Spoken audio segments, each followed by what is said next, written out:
Hello everyone. Railway NTPC के लिए जो प्रैक्टिस सेट देख रहे हैं, ये इसका चौथा वीडियो होगा।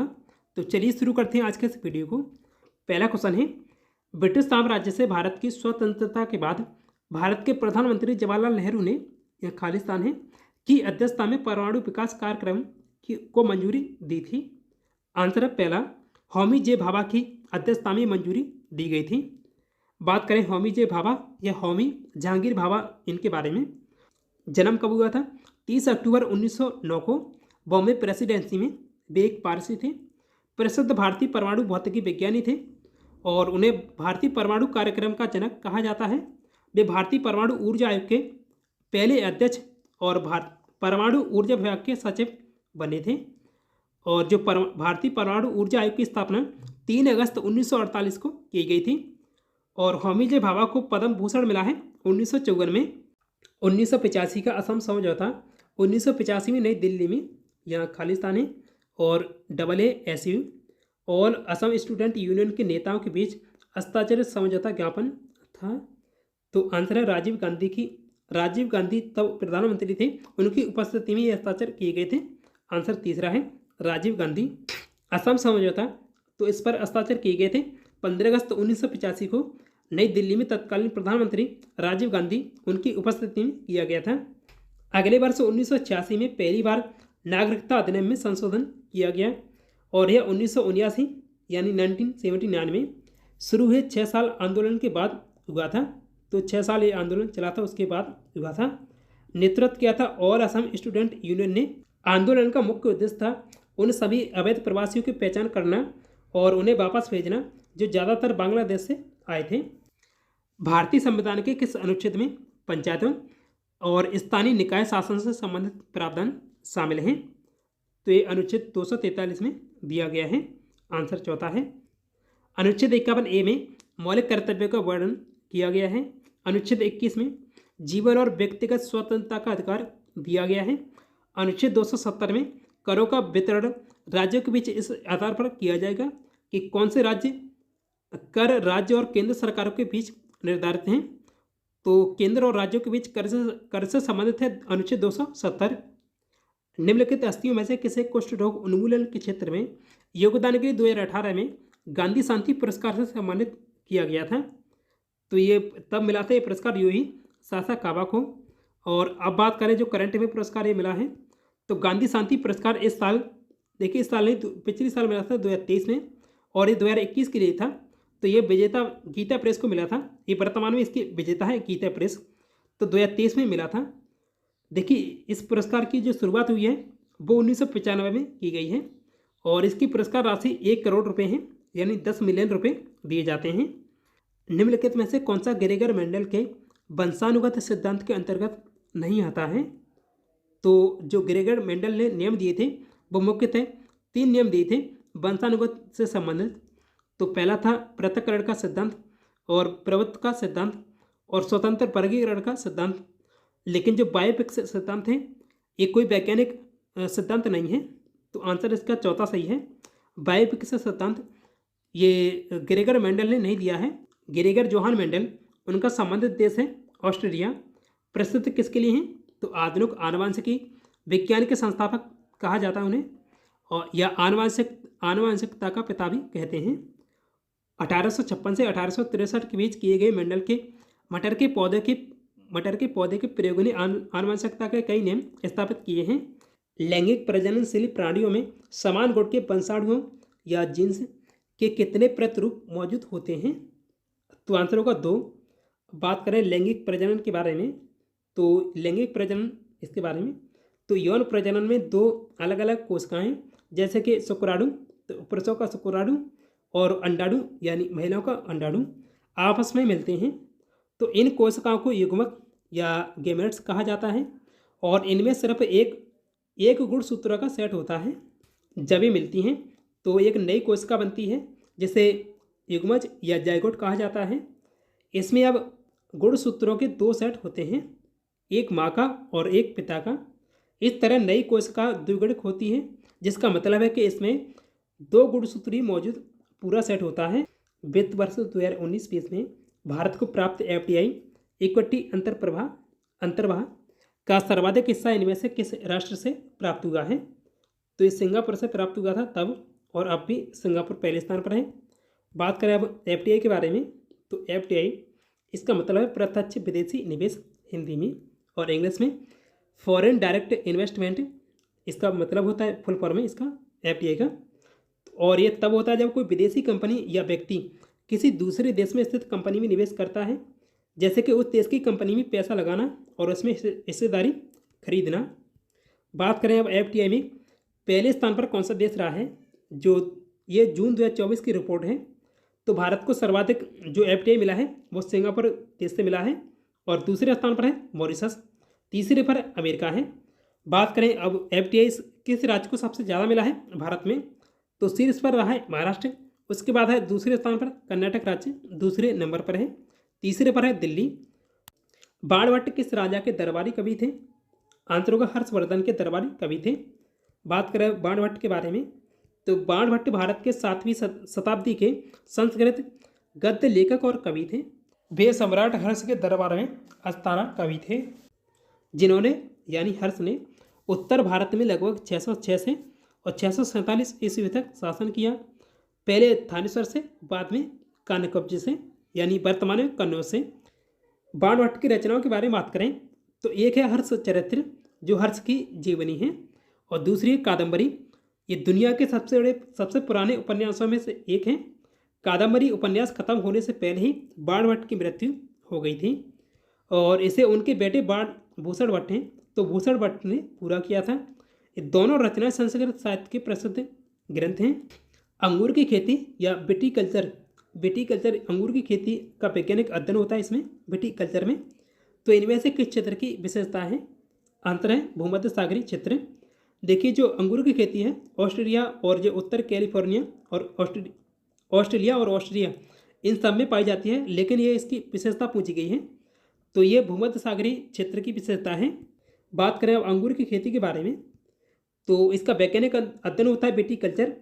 आमतौर पर अंगूर की बेल, जिसे ब्रिटिश पेनीफेरा कहा जाता है, का मूल क्षेत्र पश्चिमी यूरोप से लेकर कैस्पियन सागर के फारसी तटों तक है।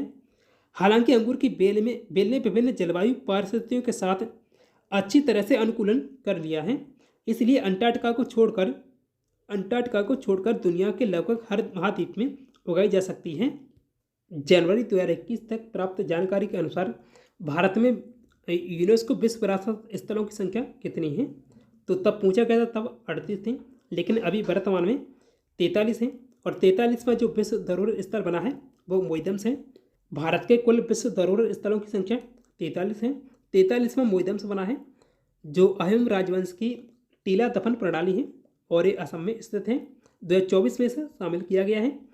देखिए, 35 भारत के सांस्कृतिक विरासत स्थल हैं, और 7 प्राकृतिक विश्व धरोहर स्थल हैं, और 41वां और 42वां क्रम से शांति निकेतन है, जो पश्चिम बंगाल राज्य में है। होयसल के पवित्र समूह हैं, तो ये कर्नाटक राज्य में है। तो ये 42वां है होयसल का पवित्र समूह।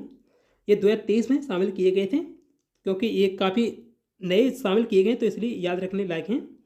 देखिए, मिश्रित है, जो कंचनजंगा राष्ट्रीय उद्यान है सिक्किम में, एक मिश्रित श्रेणी का है, यानी सांस्कृतिक और प्राकृतिक दोनों श्रेणी में है कंचनजंगा।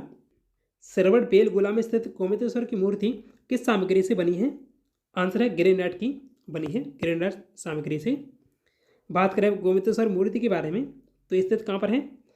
सरवड़ बेलगोला, हसन जिला, कर्नाटक राज्य में है। ऊंचाई कितनी? 57 फीट है या 17 मीटर है। विंध्यगिरि पहाड़ियों पर स्थित है। सामग्री का उपयोग किया गया ग्रेनाइट की एक ही उपखंड से निर्मित है। संबंधित है जैन धर्म से। जो बाहुबली हैं जैनों के पूजनीय व्यक्ति हैं जैनों में, तो बाहुबली को ये समर्पित है गोमतेश्वर की मूर्ति। निर्माण करवाया गया था गंगवंश के मंत्री और सेनापति चामुंडा राय के द्वारा किया गया था। 983 ईस्वी के आसपास हुआ है। पड़ोसी इलाके में जैन मंदिर हैं, जिन्हें बस्ती के रूप में भी जाना जाता है, और तीर्थंकरों की कई छवियाँ हैं।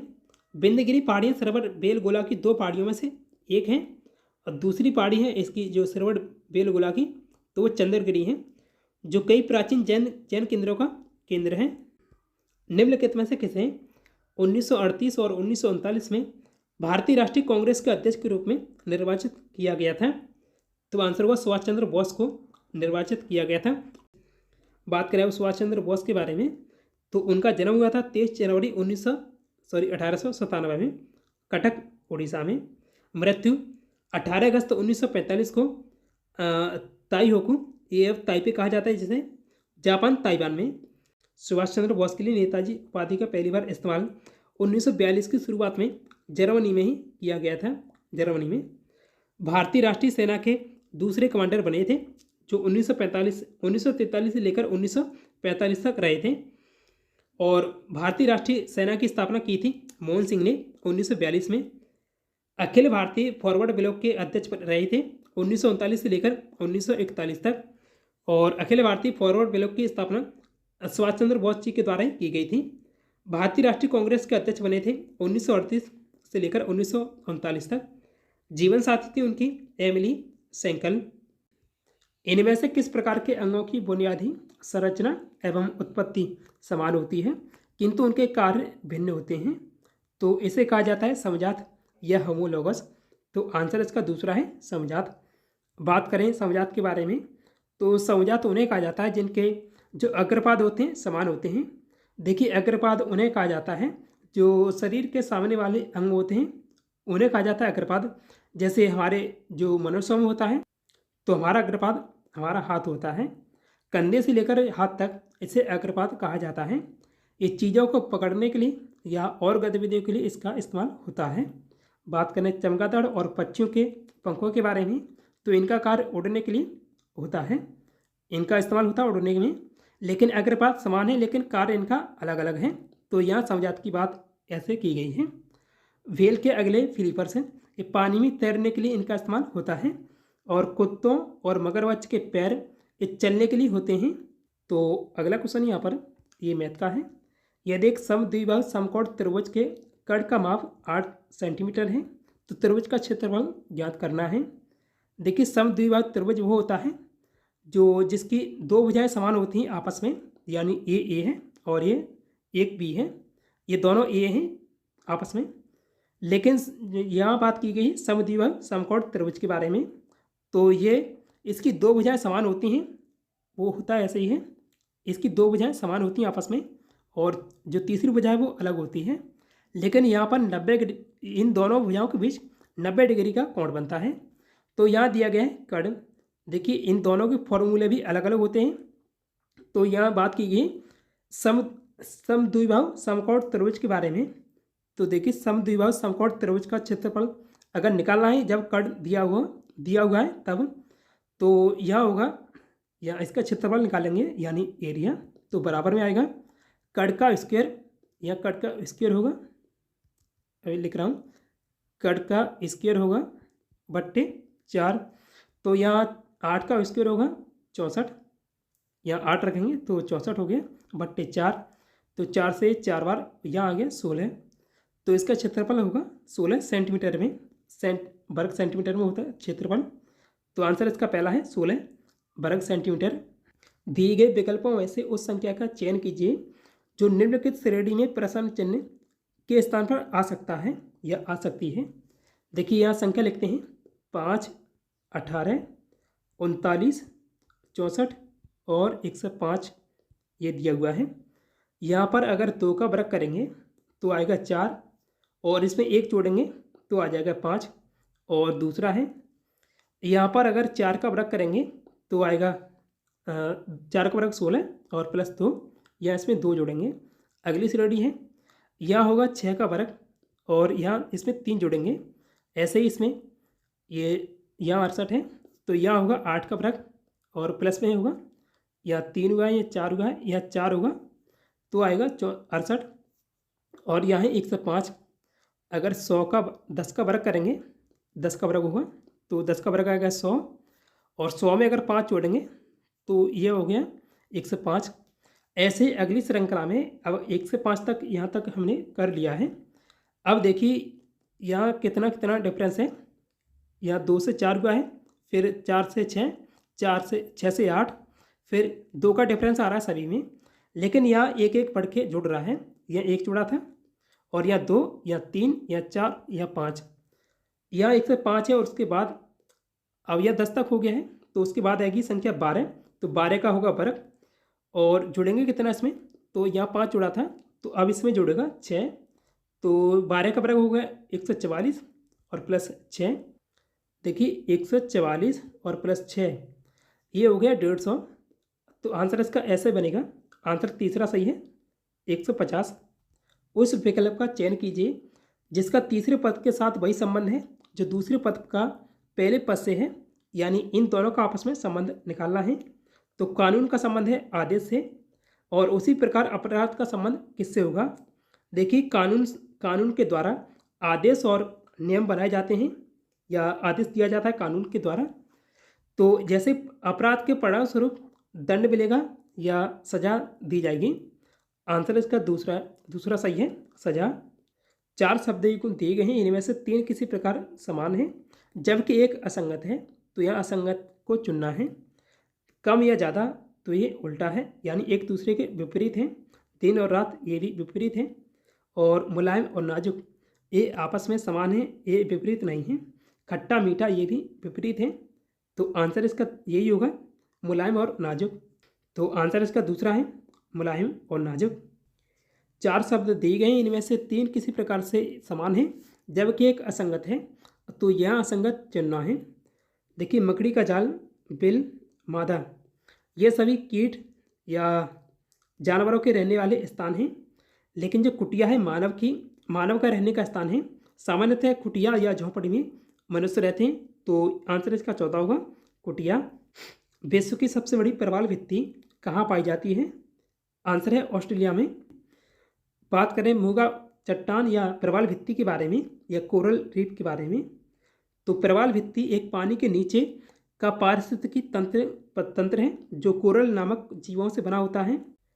कोरल छोटे छोटे जीव यानी पोलिप्स होते हैं जो समुद्र में रहते हैं और कैल्शियम कार्बोनेट के ढांचे से रीफ या भित्ति बनाते हैं।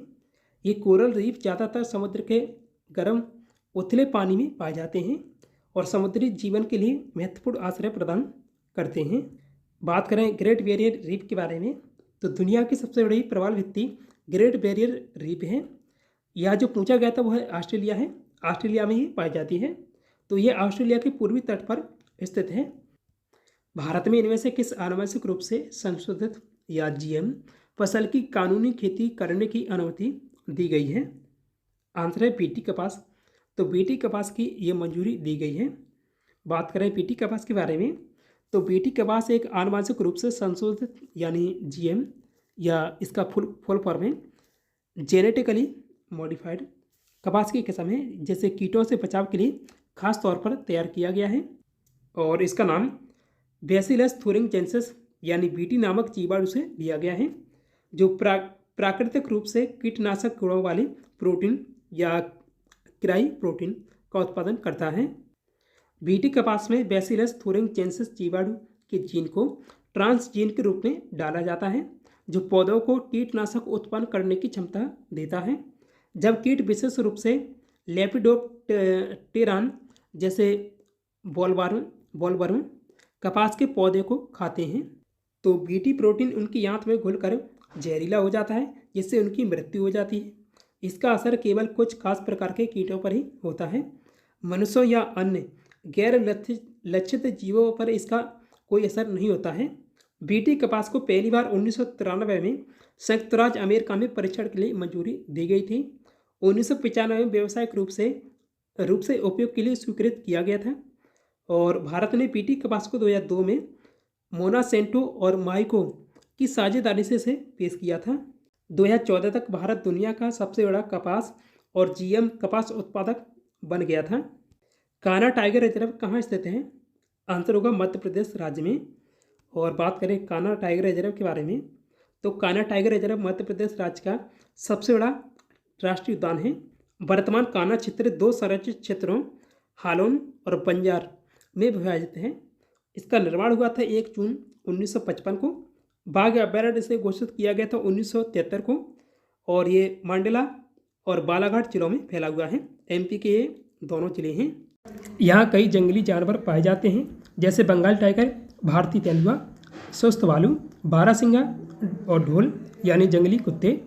कान्हा टाइगर रिजर्व भारत का पहला बाघ अभयारण्य है जिसने आधिकारिक तौर पर एक शुभंकर भूरी सिंह बारहसिंगा को अपनाया है, जो यहाँ का विशेष हिरण है। सोडा वाटर में कौन सी गैस पाई जाती है? आंसर है कार्बन डाइऑक्साइड गैस पाई जाती है सोडा वाटर में। बात करें सोडा वाटर के बारे में तो सोडा वाटर एक प्रकार का कार्बोनेटेड पेय है और इसके अन्य नाम हैं Babli water, sparkling water, Fiji water, club soda, gas वाला पानी और मिनरल वाटर आदि। इस पानी में कार्बन डाइऑक्साइड गैस खुली होती है। यह गैस पानी में घुलकर हल्की अम्लीय बनावट देती है। NSE यानी national stock exchange of India, तो इसका मुख्यालय कहाँ स्थित है? आंसर है मुंबई, महाराष्ट्र में। बात करें अब NSE के बारे में यानी national stock exchange of India, तो NSE भारत का एक प्रमुख स्टॉक एक्सचेंज है। यह विभिन्न वित्तीय संस्थानों जैसे बैंकों और बीमा कंपनियों के स्वामित्व में है। इसका उद्देश्य भारतीय शेयर बाजार में पारदर्शिता लाना और ट्रेडिंग को आसान बनाना है। भारत में इलेक्ट्रॉनिक ट्रेडिंग की सुविधा शुरू करने वाला देश का पहला जो एक्सचेंज बना है वो NSE है। NSE का प्रमुख सूचकांक निफ्टी 50 है, जो 50 प्रमुख कंपनियों के शेयरों का समूह है और इसका उपयोग भारतीय बाजार की स्थिति को मापने के लिए किया जाता है। और नेशनल स्टॉक एक्सचेंज इसका मुख्यालय कहाँ है? ये स्थित है मुंबई, महाराष्ट्र में, मुख्यालय वहीं है। और स्थापित कब किया गया था? 1992 में फेरवानी समिति की सिफारिश पर इसकी स्थापना की गई थी। और वर्तमान में अध्यक्ष कौन है? गिरीश चंद्र चतुर्वेदी हैं। वर्तमान में CEO और MD आशीष कुमार चौहान हैं। पारे का सामान्य नाम क्या है? तो इसका सामान्य नाम है क्विक सिल्वर। आंसर इसका पहला है क्विक सिल्वर। ये सभी जो CBT बने उसमें पूछे गए सवाल हैं। देखिए बात करें पारे के बारे में तो आवर्त सारणी में जो पारे की स्थिति वो यहाँ पर है। ये जो 80 इसका प्रतीक चिन्ह है HG, ये वाला जो आप देख रहे हैं ये वाला। 12 इसका ग्रुप है और आवर्त कौन सा है? आवर्त है छठा, तो छठे आवर्त में और 12वें ग्रुप में है पारा। सामान्य अवस्था में ये जो धातु एकमात्र धातु है जो सामान्य अवस्था में तरल अवस्था में पाई जाती है, पारा। और इसका परमाणु क्रमांक कितना है? 80 है। और हाँ, ये D ब्लॉक में स्थित है पारा। और इसका उपनाम है क्विक सिल्वर, लैटिन नाम है हाइड्रा जायरम और इसका मुख्य अयस्क है शनिवार। और ये मुख्यतः प्राप्त होता है अमेरिका, मैक्सिको और इटली से। पारा एक बाहरी चांदी जैसी सफ़ेद धातु है। ये विद्युत और ऊष्मा का सुचालक है। नीति आयोग का गठन कब किया गया था? तो नीति आयोग का गठन हुआ है 1 जनवरी 2015 को। नीति आयोग का पहले नाम योजना आयोग था, तो योजना आयोग के स्थान पर ये नीति आयोग आया है। इससे संबंधित एक और सवाल पिछले वीडियो में मैंने आपको बताया था, वो क्वेश्चन पूछा गया था। तो नीति आयोग इसका फुल फॉर्म है national institution for transforming India, यानी हिंदी में राष्ट्रीय भारत परिवर्तन संस्थान। मुख्यालय कहाँ है इसका? नई दिल्ली में। अध्यक्ष होते हैं प्रधानमंत्री, तो प्रधानमंत्री अभी नरेंद्र मोदी हैं इसके अध्यक्ष। उपाध्यक्ष सुमर बैरी और CEO BVR सुब्रमण्यम है। हॉर्नबिल त्योहार एक प्रसिद्ध आदिवासी त्योहार है। यह भारत में इनमें से किस पूर्वोत्तर राज्य में मनाया जाता है? आंसर है तीसरा, नागालैंड राज्य में। अब बात करें हॉर्नबिल फेस्टिवल के बारे में या महोत्सव के बारे में, तो ये एक वार्षिक उत्सव है जो नागालैंड में 1 से 10 दिसंबर तक मनाया जाता है। यह त्यौहार नागालैंड की सभी जाति समूह का प्रतिनिधित्व करता है, जिसके कारण इसे त्योहारों का त्यौहार भी कहा जाता है। कार्यक्रम का मुख्य स्थान है किसामा हेरिटेज गांव, जो कोहिमा जिले में स्थित है, नागालैंड राज्य में। और इसे मनाने की शुरुआत की गई थी साल 2000 से मनाया जा रहा है। इस त्यौहार का नाम हॉर्नबिल के नाम पर रखा गया है। अभिज्ञान प्रौद्योगिकी में OMR का उपयोग होता है, तो इनमें से M का पूरा नाम पूछा गया है। तो M का पूरा नाम होता है मार्क। आंसर चौथा है मार्क। अब बात करें OMR के बारे में, तो इसका पूरा नाम होता है ऑप्टिकल मार्क रिकॉग्निशन, तो या हिंदी में प्रकाशी चिन्ह पहचान। OMR एक तकनीक है जो कागज पर बने चिन्हों या निशानों को पढ़कर डेटा एकत्रित करती है। इसका सबसे आम उपयोग परीक्षाओं में होता है, जहां छात्र उत्तर देने के लिए विकल्पों को चिन्हित करते हैं। निम्नलिखित में से किस खिलाड़ी ने तैराकी में सर्वाधिक ओलंपिक स्वर्ण पदक हासिल किए हैं? तो ये रिकॉर्ड माइकल फेल्प्स के नाम है। आंसर पहला है देखिए जो माइकल फेल्प्स हैं इनके नाम कई रिकॉर्ड हैं। तो अब बात करते हैं इनके बारे में, और कई रिकॉर्ड भी बनाए गए हैं इनके बारे, उसे भी देखेंगे। तो इनका उपनाम है बाल्टीमोर। एक पूछा गया सवाल था। संबंधित देश है इनका अमेरिका। संबंधित खेल कौन सा है? तैराकी। ओलंपिक के इतिहास में सर्वाधिक पदक उनके द्वारा जीते गए हैं अब तक, और कुल 28 पदक जीते हैं, जिनमें 23 स्वर्ण पदक शामिल हैं। व्यक्तिगत स्पर्धा में सर्वाधिक ओलंपिक पदक इनके द्वारा जीते गए हैं, तो वे 13 पदक हैं। ओलंपिक इतिहास में व्यक्तिगत स्पर्धा में सबसे ज़्यादा पदक तो 16 पदक जीते गए हैं। यह जो 16 पदक हैं इसमें 3 टीम रिले इवेंट भी शामिल हैं। एक ओलंपिक में सबसे अधिक पदक या स्वर्ण पदक, देखिए सबसे अधिक पदक थे और ये सभी स्वर्ण पदक थे। तो 8 स्वर्ण पदक उनके द्वारा जीते गए थे। बीजिंग ओलंपिक में 2008 में हुए थे, और वे ऐसा करने वाले पहले एथलीट हैं।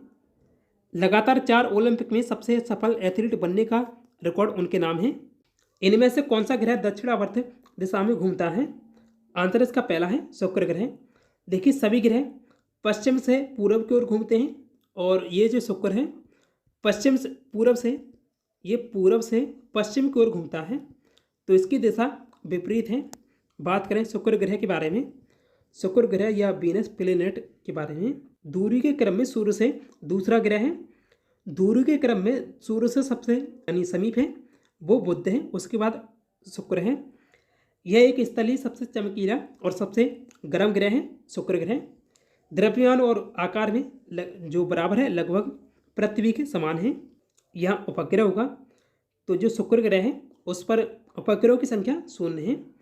तो शुक्र सौरमंडल के 2 ग्रहों में से एक है, यानी 2 ग्रह हैं जिस पर चंद्रमा या उपग्रहों की संख्या 0 है। तो 2 में से एक है, दूसरा बुध है।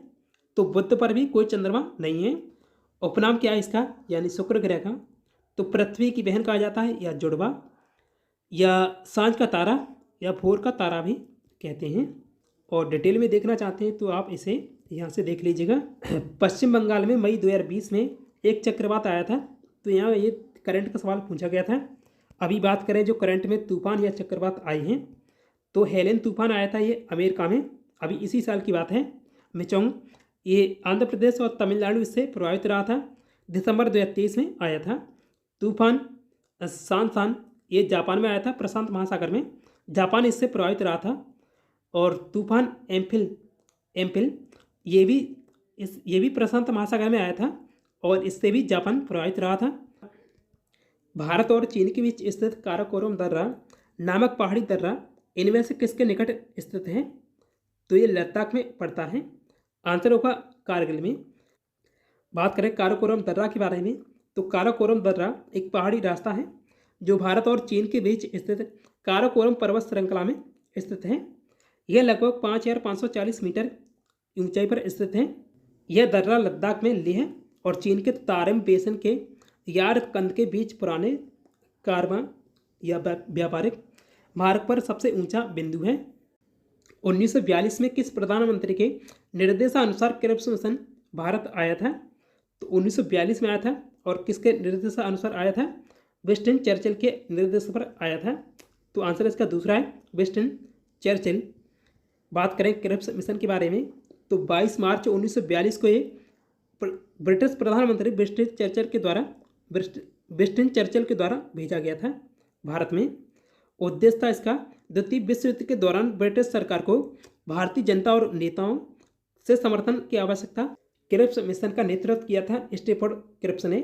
भारत के वायसराय कौन थे तब? Lord Linlithgow. ये 1936 से लेकर 1943 तक भारत के वायसराय रहे थे। भारत के राष्ट्रीय प्रतीक के नीचे उत्कीर्णित सत्यमेव जयते शब्द कहाँ से लिया गया है? आंसर है मुंडक उपनिषद से। तो आंसर इसका पहला है सत्यमेव जयते शब्द। यह हिंदू धर्म ग्रंथ मुंडक उपनिषद के एक मंत्र का हिस्सा है। भारत के राष्ट्रीय आदर्श वाक्य के रूप में इसे अपनाया गया था 26 जनवरी 1950 को, जिस दिन भारत एक गणतंत्र बना था। और यह अशोक के सिंह स्तंभ के आधार पर देवनागरी लिपि में अंकित है। भारतीय राष्ट्रीय प्रतीक का अभिन्न अंग है। प्रतीक और शब्द सत्यमेव जयते सभी भारतीय मुद्रा और राष्ट्रीय दस्तावेजों के एक तरफ अंकित है। पंडित मदन मोहन मालवीय ने सत्यमेव जयते नारे को लोकप्रिय बनाया था।